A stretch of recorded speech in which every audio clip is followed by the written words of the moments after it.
Rico Almeida humilhou um simples jardineiro por estar sujo de terra e usar roupas velhas. Ele gritou, ofendeu e o mandou embora sem piedade. Mas 3 meses depois, quando perdeu tudo e estava na miséria, Rico descobriu quem aquele jardineiro realmente era e essa revelação mudou sua vida para sempre.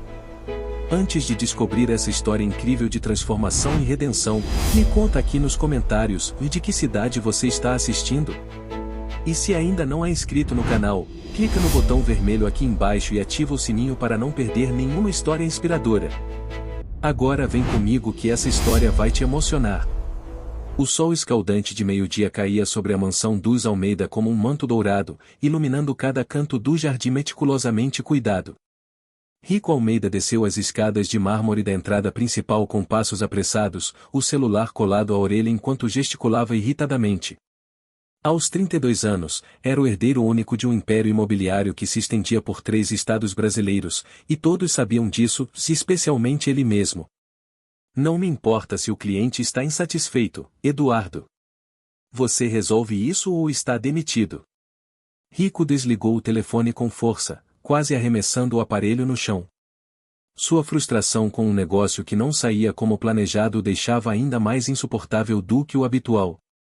Vestindo um terno italiano de R$ 5.000 e sapatos de couro que custavam o salário mensal de um trabalhador comum, ele exalava arrogância a cada movimento.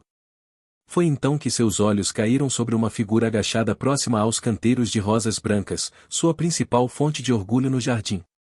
Um homem de meia-idade, vestindo roupas simples de trabalho, calça jeans desbotada, camisa xadrez surrada e um chapéu de palha que já havia visto dias melhores, se mexia delicadamente na terra ao redor das flores. Suas mãos calejadas e sujas de terra trabalhavam com uma precisão surpreendente, quase reverente. Ei! Você aí! Rico gritou, sua voz cortando o ar quente como uma lâmina. O homem levantou a cabeça lentamente, revelando um rosto marcado pelo tempo e pelo sol, mas com olhos incrivelmente serenos, quase penetrantes em sua calma. Havia algo naquele olhar que por um momento deixou Rico desconfortável, mas ele rapidamente afastou a sensação. O que diabos você está fazendo nas minhas rosas? Quem te deu permissão para tocar nisso? Rico avançou em direção ao homem, seu rosto ficando vermelho de raiva. Você é o novo jardineiro que minha mãe contratou sem me consultar? O homem se levantou devagar, limpando as mãos no pano que carregava no bolso. Ele era mais baixo que Rico, com ombros largos de quem trabalhou a vida inteira com as mãos. Seu rosto tinha rugas profundas ao redor dos olhos e da boca, as marcas de alguém que sorriu muito, apesar das dificuldades. Bom dia, senhor. Sim, fui contratado ontem pela senhora Almeida, respondeu o homem com voz tranquila, quase musical.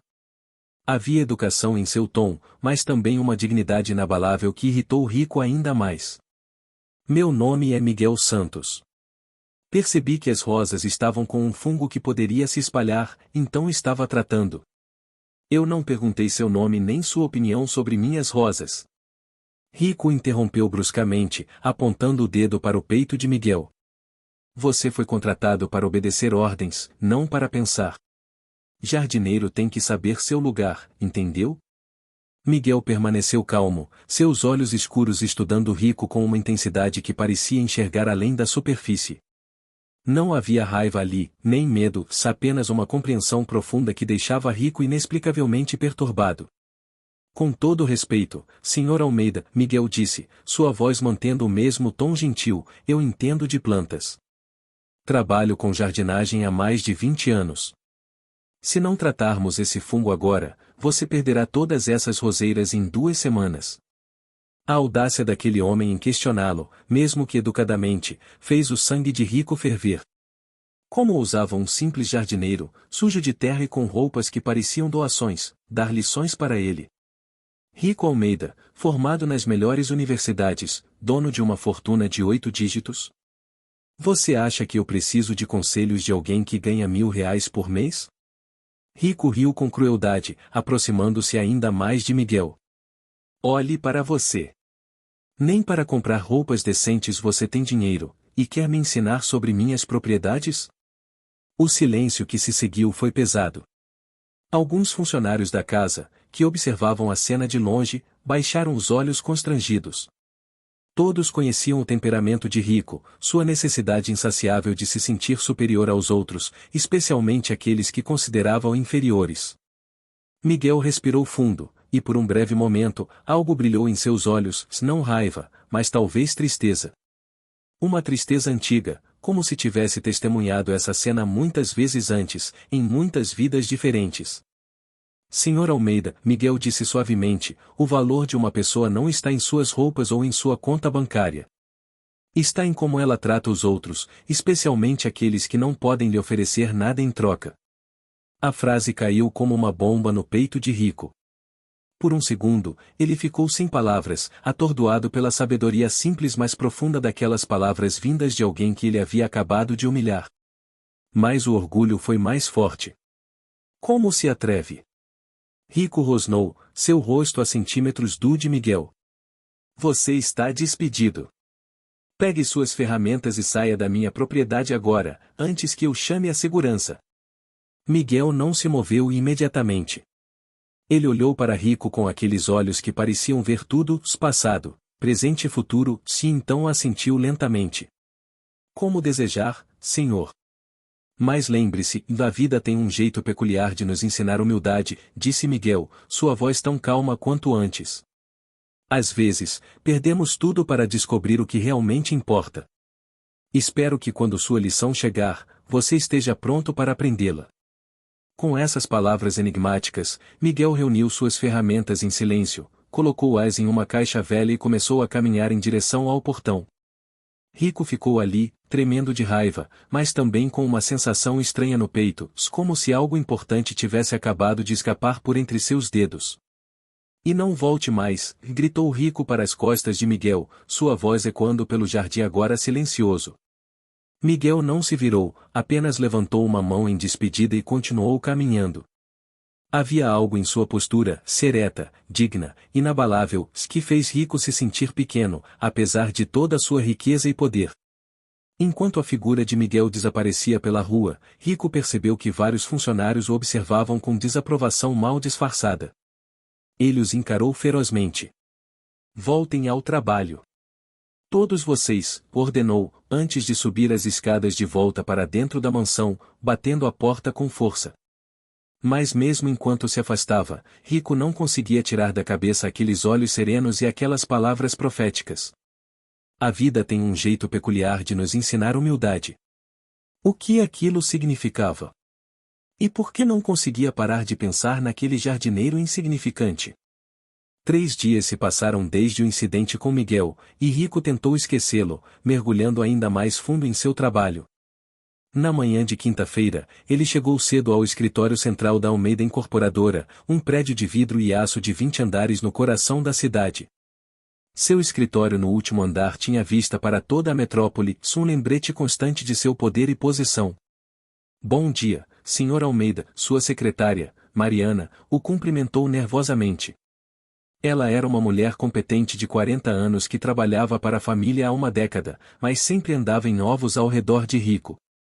O senhor tem uma reunião com os investidores do projeto Porto Real às 9 horas. Ótimo, Rico respondeu distraidamente, passando por ela sem sequer olhar em sua direção. Traga-me um café. Forte. E avise o Eduardo que quero aqueles relatórios na minha mesa em 10 minutos. A reunião de Porto Real era crucial. O projeto envolvia a construção de um complexo residencial de luxo na Orla, avaliado em 50 milhões de reais. Rico havia investido pessoalmente uma quantia significativa de sua fortuna pessoal no empreendimento, confiante de que seria seu maior sucesso até então. Às 9 em ponto, Rico entrou na sala de conferências com seu sorriso mais confiante.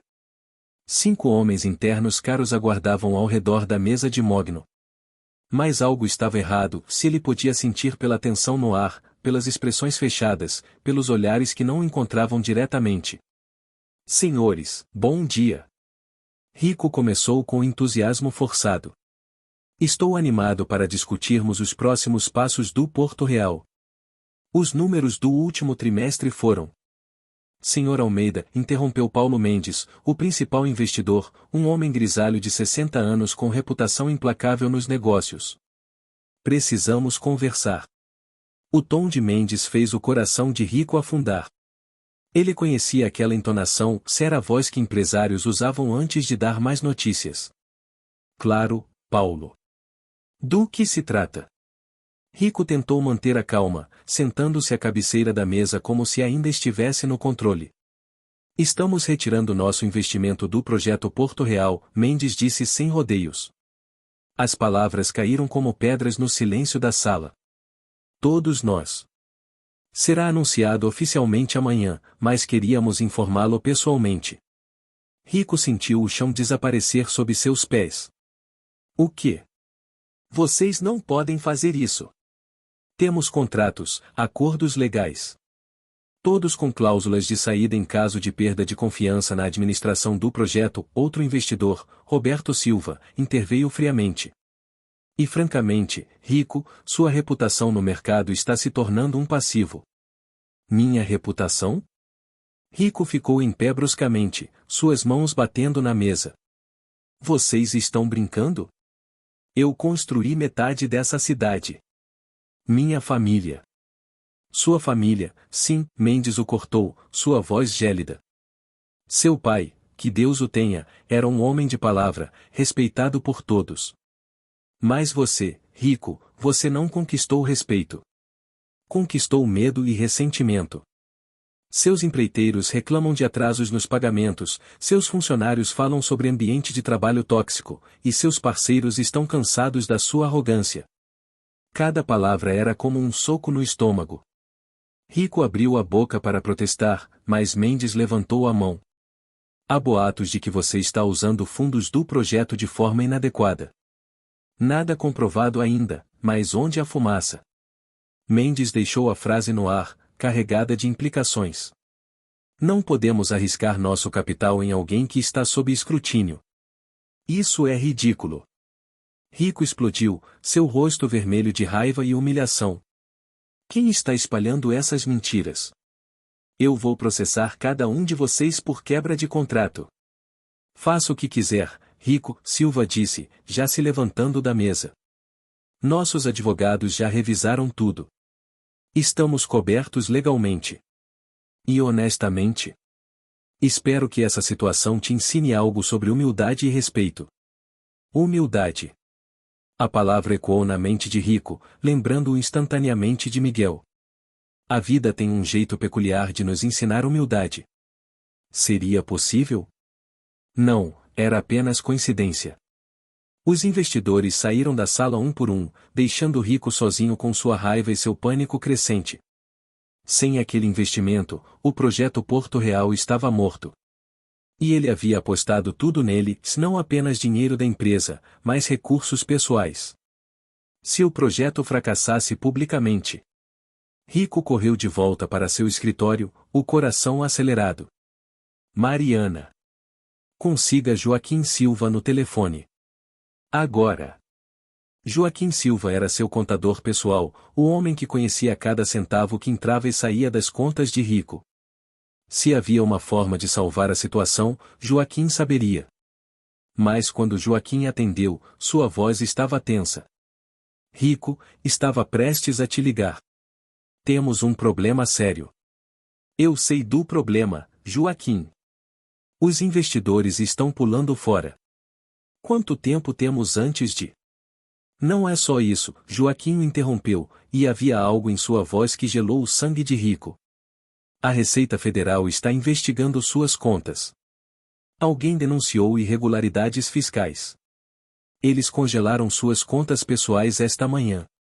O mundo de Rico desabou. Suas contas congeladas? Como pagaria seus funcionários, seus fornecedores, suas próprias contas? A mansão, os carros, tudo tinha custos astronômicos que dependiam de fluxo constante de dinheiro. Como isso aconteceu?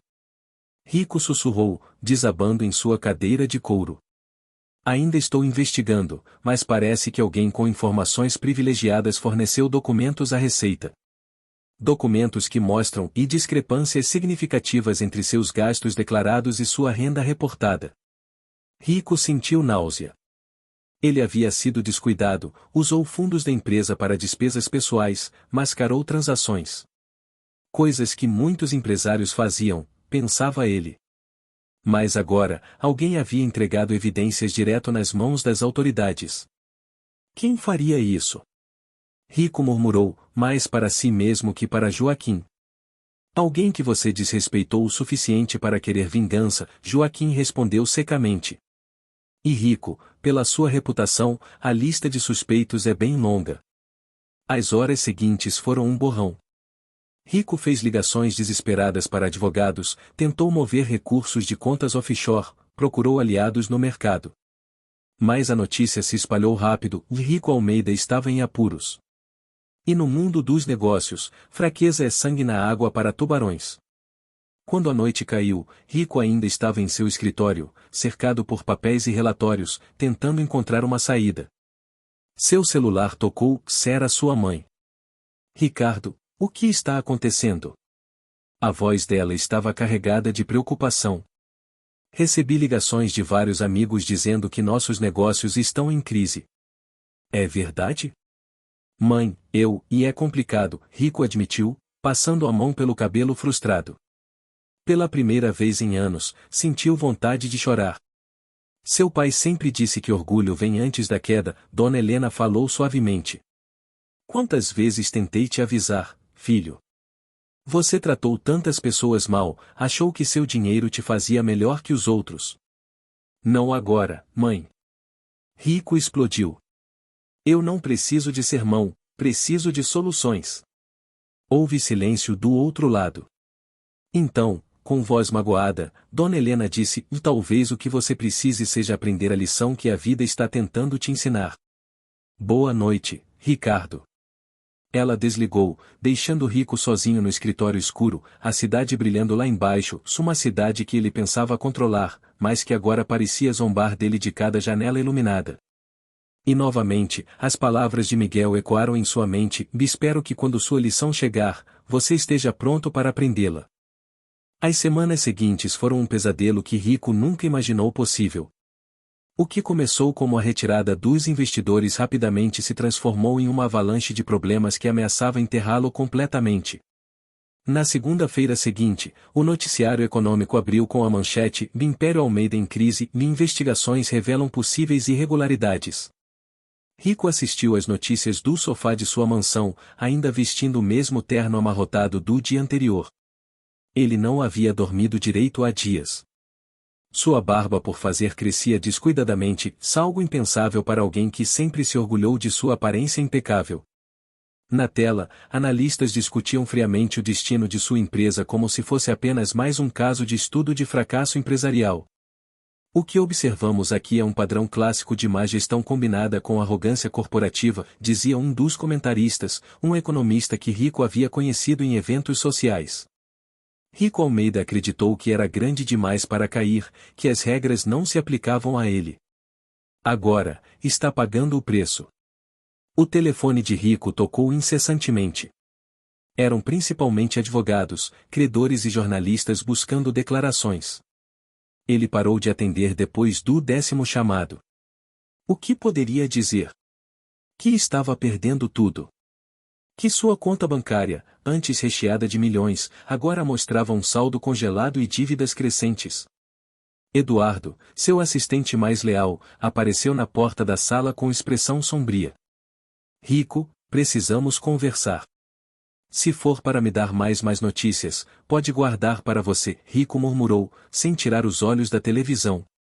Os funcionários estão sem receber há 2 semanas. Alguns já estão procurando advogados trabalhistas. Eduardo hesitou, claramente desconfortável. Eu recebi uma proposta de outra empresa. Vou precisar aceitar. Tenho família para sustentar.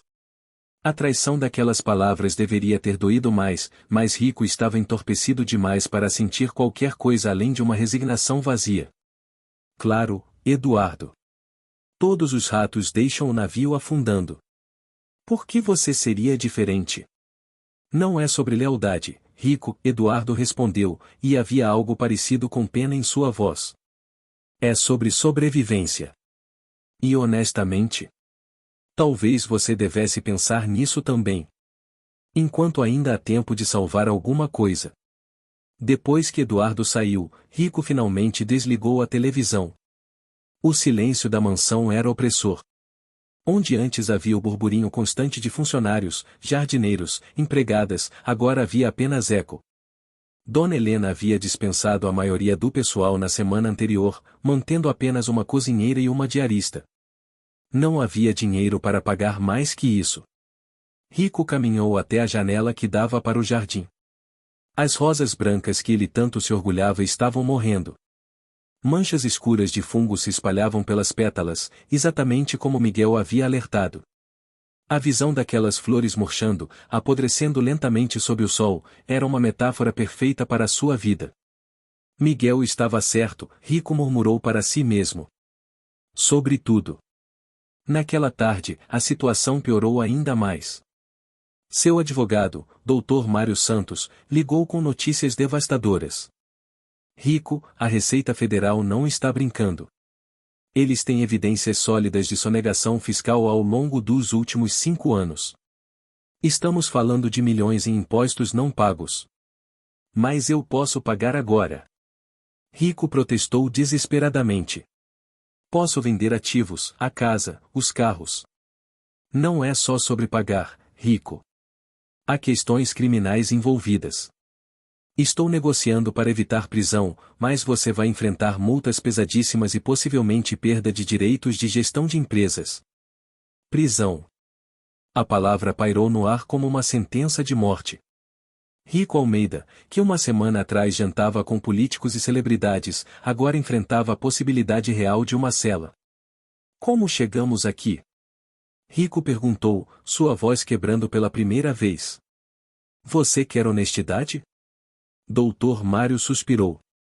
Você pisou em muitas pessoas no caminho para o topo, Rico. E quando você começou a cair, ninguém quis segurar sua mão. Pior, alguns ativamente te empurraram mais fundo. Você não tem aliados, apenas inimigos esperando sua falência. Após desligar, Rico vagou pela mansão como um fantasma. Cada cômodo estava repleto de memórias, festas extravagantes onde se gabava de sua riqueza, jantares onde humilhava funcionários na frente de convidados, conversas telefônicas onde destruía carreiras com algumas palavras cruéis. Tudo parecia tão importante então. Agora, era apenas cinzas. Ele parou diante de um espelho no corredor. O homem que o encarava de volta era irreconhecível. Olhos fundos e vermelhos de tanto chorar e beber, pele pálida, postura curvada de derrota. Onde estava o rico confiante? O homem que entrava em salas e comandava a atenção apenas com sua presença? A vida tem um jeito peculiar de nos ensinar humildade. Rico repetiu as palavras de Miguel, agora entendendo seu peso completo. Às vezes, perdemos tudo para descobrir o que realmente importa. Mas o que realmente importava? Rico passou 3 décadas construindo uma identidade baseada em dinheiro, poder e status. Sem essas coisas, quem era ele? A resposta aterrorizante era, de ninguém. Um casca vazia de um homem que nunca desenvolveu nada além de sua conta bancária. Naquela noite, Dona Helena entrou no quarto de Rico sem bater. Ele estava deitado no escuro, encarando o teto. Ela acendeu o abajur e sentou-se na beirada da cama, suas mãos enrugadas pegando a de Rico com gentileza. Meu filho, ela começou suavemente, eu sei que está sofrendo. Mas talvez isso seja a melhor coisa que poderia ter acontecido com você. Rico riu amargamente. Melhor coisa? Estou perdendo tudo, mãe. A empresa, o dinheiro, a reputação. Posso ir para a prisão. Mas você ainda tem sua vida, sua saúde e uma chance de se tornar um homem melhor, Dona Helena respondeu, apertando sua mão. Rico, você se tornou alguém que eu não reconheço. Cruel, arrogante, vazio. Seu pai ficaria decepcionado. As palavras dela doeram mais do que qualquer perda financeira. Rico se lembrou de seu pai, Antônio Almeida, um homem que construiu o império do zero mas nunca perdeu a humildade. Ele cumprimentava o porteiro pelo nome, pagava seus funcionários acima do mercado, doava generosamente para a caridade. Quando morreu, 3 anos atrás, centenas de pessoas compareceram ao funeral, não por obrigação, mas por amor genuíno. Quantas pessoas viriam ao funeral de Rico? A pergunta surgiu não solicitada, e a resposta era clara: de ninguém. Ele não tinha amigos reais, apenas contatos de negócios. Não tinha família além da mãe. Não havia construído nada de valor duradouro, apenas uma fortuna que agora evaporava como névoa ao sol da manhã. Mãe, Rico disse, sua voz pequena como a de uma criança, eu estraguei tudo. Não sei como consertar. Então comece do começo, ela respondeu, passando a mão em seus cabelos como fazia quando ele era pequeno. Aprenda a lição que a vida está te ensinando. Torne-se o homem que você deveria ter sido. É tarde demais, Rico murmurou. Nunca é tarde demais para a mudança, meu filho. Mas você precisa querer isso de verdade, não apenas temer as consequências. Dona Helena o deixou sozinho com esses pensamentos. Rico ficou acordado a noite toda, revivendo cada erro, cada momento de crueldade, cada oportunidade perdida de ser melhor. E sempre, como um refrão persistente, as palavras de Miguel ecoavam: o valor de uma pessoa não está em suas roupas ou em sua conta bancária. Está em como ela trata os outros, especialmente aqueles que não podem lhe oferecer nada em troca. O processo de perder absolutamente tudo foi, paradoxalmente, tanto rápido quanto agonizantemente lento. Nos dias que se seguiram, Rico assistiu impotente enquanto sua vida era desmontada peça por peça, como um castelo de cartas desmoronando em câmera lenta. Cada manhã trazia uma nova catástrofe, um novo golpe para o que restava de seu ego destruído. A primeira grande perda veio numa quarta-feira chuvosa. O oficial de justiça chegou acompanhado de um advogado carrancudo e 2 homens robustos que pareciam seguranças. Rico os encontrou na porta, seu coração afundando antes mesmo que qualquer palavra fosse dita. Ele sabia o que estava por vir. Senhor Ricardo Almeida, o oficial perguntou, embora claramente já soubesse a resposta. Sim, Rico respondeu, sua voz surpreendentemente firme considerando o turbilhão interno. Tenho aqui um mandado de penhora de bens para cobrir dívidas fiscais e trabalhistas pendentes. Precisaremos fazer um inventário completo da propriedade. E assim começou. Por 3 horas, os homens percorreram a mansão, catalogando cada item de valor. As pinturas que Rico havia comprado por capricho em leilões europeus, valendo juntas quase 2 milhões de reais. O conjunto de sofás italianos da sala de estar. Os eletrodomésticos de última geração na cozinha. Até mesmo os talheres de prata que pertenceram ao seu avô foram listados e marcados para leilão. Rico seguiu como um fantasma, observando estranhos determinarem o valor monetário de sua vida. Era surreal, se aqueles objetos que ele havia acumulado para impressionar visitas, para provar seu sucesso, agora revelavam-se pelo que sempre foram apenas coisas. Sem alma, sem significado real. Senhor Almeida, o oficial o chamou quando terminaram, você tem 1 semana para deixar a propriedade. A mansão será leiloada para cobrir as dívidas. Qualquer pertence pessoal sem valor comercial significativo pode ser levado. 1 semana. Rico tinha 1 semana para deixar a casa onde havia crescido, onde seu pai construiu memórias, onde ele pensava que viveria para sempre. A ironia não passou despercebida, ele, que havia despejado inquilinos sem um pingo de remorso, agora enfrentava o mesmo destino. Naquela noite, Dona Helena encontrou Rico sentado no chão da biblioteca, cercado por álbuns de fotos antigos. Você deveria estar fazendo as malas, ela disse gentilmente, sentando-se ao seu lado com alguma dificuldade. Ela estava envelhecendo, Rico percebeu com um aperto no coração. Quando foi a última vez que realmente olhou para sua mãe? Olha isso, mãe, Rico mostrou uma foto amarelada. Era ele aos 8 anos, cavalgando nos ombros do pai durante um piquenique no parque. Ambos estavam rindo, sorvete derretendo em suas mãos sob o sol de verão. Eu era feliz então. A gente não tinha nem 1/10 do que temos e tínhamos agora.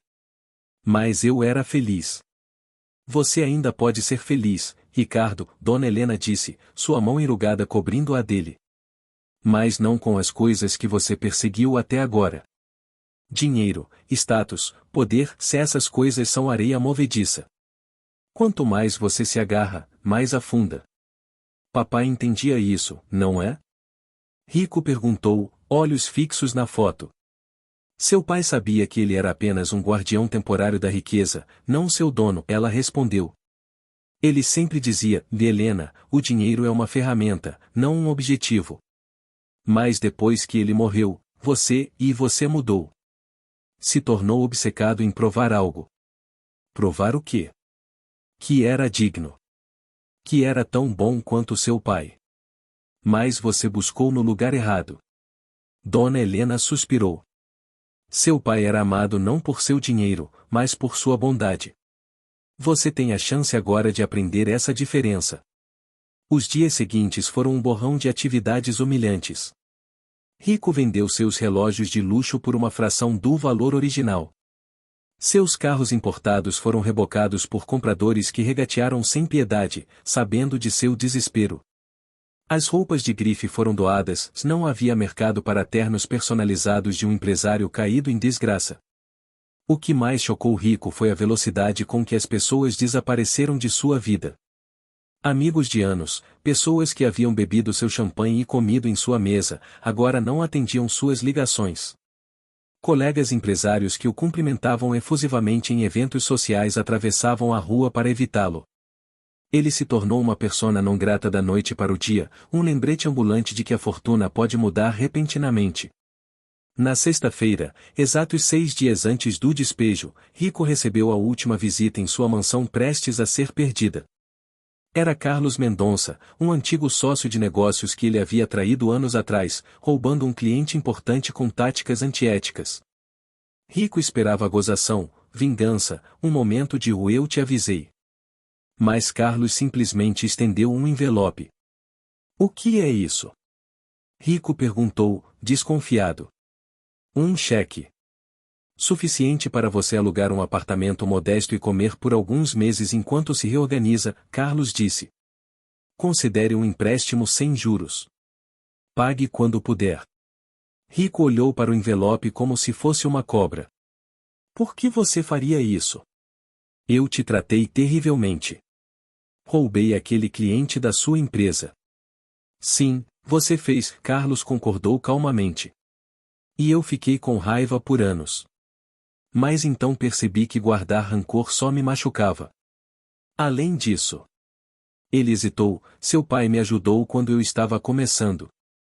Ele não me conhecia, não me devia nada. Mas ele acreditou em mim. Estou fazendo isso pela memória dele, não por você. As palavras foram como um tapa na cara, mas também um presente. Carlos saiu sem esperar agradecimentos, deixando Rico segurando o envelope com mãos trêmulas. Dentro havia um cheque de 20 mil reais, uma fortuna para alguém que não tinha mais nada, mas uma quantia irrisória comparada ao que ele costumava gastar em uma única noite de festa. Rico caiu de joelhos ali mesmo no hall de entrada e chorou. Não lágrimas de autopiedade, mas de gratidão misturada com vergonha esmagadora. Quantas pessoas ele poderia ter ajudado ao longo dos anos?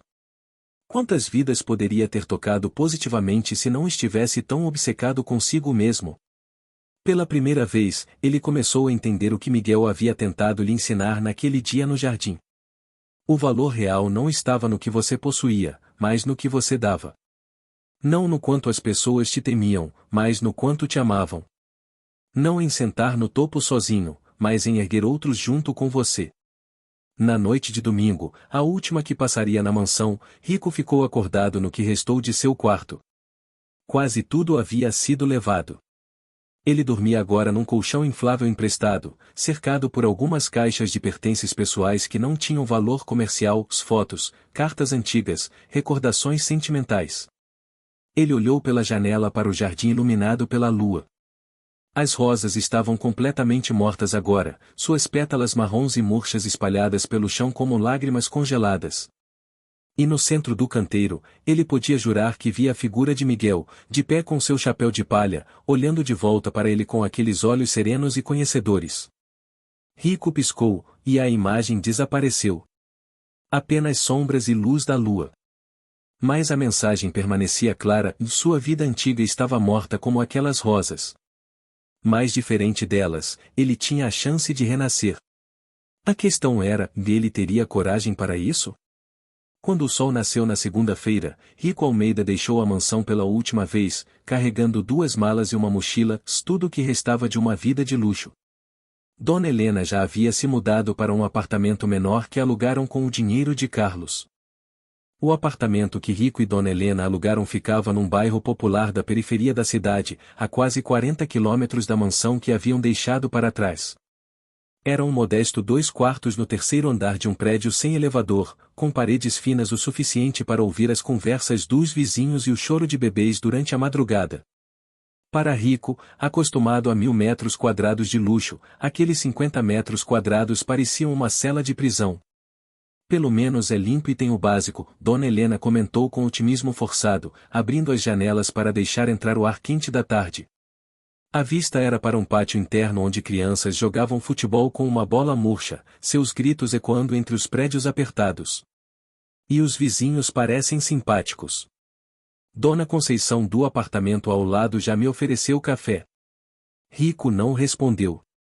Ele estava sentado numa cadeira de plástico, parte do mobiliário básico que veio com o aluguel, se encarando as paredes brancas e vazias. A realidade de sua nova situação estava começando a afundar de verdade. Não havia mais empregados para fazer suas refeições. Não havia motorista para levá-lo aonde precisasse ir. Não havia mais nada além dele, sua mãe idosa e uma reserva financeira que evaporaria em meses se ele não encontrasse trabalho. Trabalho. A palavra soava estranha, quase cômica. Rico Almeida, que comandava centenas de funcionários, que assinava contratos de milhões, agora precisava procurar emprego como qualquer pessoa comum. Mas quem o contrataria? Seu nome estava manchado, associado a escândalos e investigações. Sua formação em administração de empresas de elite parecia inútil quando você estava marcado como tóxico. Vou ao mercadinho da esquina comprar algumas coisas para o jantar, Dona Helena anunciou, pegando sua bolsa. Você quer vir comigo? Não, mãe. Estou cansado, Rico murmurou, o que era mentira. Ele não estava cansado fisicamente e estava exausto emocionalmente, drenado pela humilhação constante de sua queda. Depois que ela saiu, Rico explorou o apartamento mais cuidadosamente. O banheiro era minúsculo, com um chuveiro que pingava constantemente e azulejos rachados. A cozinha tinha um fogão velho de 4 bocas e uma geladeira que roncava como um motor de caminhão. Seu quarto, que mal cabia uma cama de solteiro, tinha uma janela que dava para um beco estreito onde gatos vadios reviravam sacos de lixo.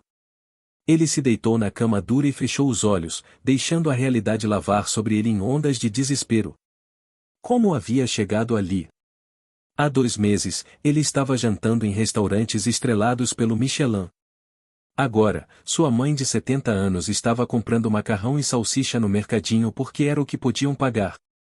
O celular de Rico tocou, um aparelho básico que ele havia comprado para substituir seu smartphone de última geração, vendido para pagar dívidas. Era uma mensagem de seu advogado, reunião com promotoria amanhã às 10 horas. Vista-se adequadamente. Eles estão considerando acordo para evitar prisão. Prisão. A palavra ainda o aterrorizava. Rico imaginou-se numa cela, cercado por criminosos, completamente vulnerável. Ele faria qualquer acordo para evitar aquilo. Nos dias seguintes, Rico começou a enfrentar a realidade prática da pobreza. Acordar cedo e pegar 3 ônibus diferentes para chegar ao fórum para reuniões legais. Fazer fila em agências de emprego onde era apenas mais um número, mais um rosto desesperado entre centenas. Aprender a cozinhar refeições simples porque não havia dinheiro para comer fora, nem mesmo em lanchonetes baratas. Cada experiência era uma lição de humildade. No ônibus lotado, Rico se viu espremido entre operários suados voltando do trabalho, donas de casa carregadas de sacolas, estudantes barulhentos. Ninguém lhe dava atenção especial, ninguém abria espaço. Ele era invisível, apenas mais um entre milhões lutando para sobreviver. Uma tarde, enquanto voltava de mais uma entrevista de emprego fracassada, Rico viu um homem vendendo água no sinal. Algo no perfil dele era familiar. Quando o semáforo fechou e o vendedor se aproximou dos carros, Rico reconheceu Vera Rodrigo, um de seus antigos gerentes de projeto que ele havia demitido de forma humilhante 2 anos atrás por um erro menor. Seus olhos se encontraram através da janela do ônibus. Rico esperou zombaria, raiva, justiça kármica. Mas Rodrigo apenas acenou com a cabeça, um gesto neutro de reconhecimento, antes de se virar para oferecer água ao próximo carro. Nem ódio, nem satisfação pela queda de Rico. Apenas indiferença. Aquela indiferença doeu mais do que qualquer insulto. Rico não era importante o suficiente nem para ser odiado.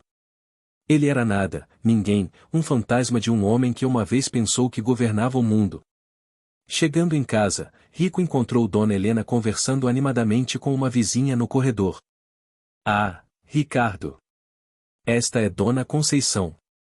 Ela estava me contando sobre a feira comunitária aos sábados. Dizem que os preços são muito melhores que no mercado. Muito prazer, jovem, Dona Conceição, uma senhora negra rechonchuda com um sorriso caloroso, estendeu a mão. Sua mãe é uma graça. Já a convidei para o grupo de oração que temos aqui no prédio às quartas. Rico apertou sua mão mecanicamente, murmurando uma saudação educada mais distante. Ele não tinha interesse em fazer amizades na pobreza. Isso era temporário, tinha que ser. Logo ele se reergueria, voltaria ao topo, e nunca mais teria que lidar com ônibus lotados, apartamentos minúsculos e vizinhos intrometidos. Mas as semanas passavam, e a recuperação que ele imaginava nunca chegava. As entrevistas de emprego invariavelmente terminavam quando seu nome era pesquisado no Google. Desculpe, Sr. Almeida, mas achamos que você não se encaixaria em nossa cultura corporativa. Tradução: você é tóxico, não queremos os problemas que vêm com você. O dinheiro de Carlos estava acabando rápido. Rico fez cálculos e percebeu que tinha talvez 2 meses antes de ficarem completamente sem recursos. A pressão era esmagadora, manifestando-se em noites insones e dias de ansiedade constante. Foi durante uma dessas noites insones que Rico saiu para a varanda minúscula do apartamento para respirar ar fresco. Era quase meia-noite, e o bairro havia se acalmado um pouco. Ele podia ouvir música distante, o latir ocasional de cachorros, o zumbido constante da cidade que nunca dormia completamente. Não consegue dormir também? Uma voz perguntou. Rico se virou e viu um homem jovem na varanda ao lado, separada da dele por apenas 1 metro de distância. Ele tinha talvez 25 anos, magro, com tatuagens nos braços e um sorriso fácil. Algo assim, Rico respondeu relutantemente. Sou o João, do 304. Vi você e sua mãe se mudando. Novo no bairro? Sim. Entendo. É uma mudança e tanto se você vem de longe. João acendeu um cigarro, oferecendo um a Rico, que recusou. Mas é uma comunidade boa aqui. As pessoas cuidam umas das outras.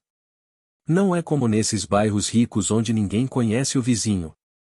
Rico quis dizer que ele preferia o anonimato, que não estava interessado em comunidade. Mas algo na abertura genuína de João o deteve. Como você sabe que venho de longe? João riu. Cara, você tem classe média alta em decadência escrito na testa. Sem ofensa. Só estou dizendo que todos nós aqui temos nossa história. O importante é onde você está indo, não de onde veio.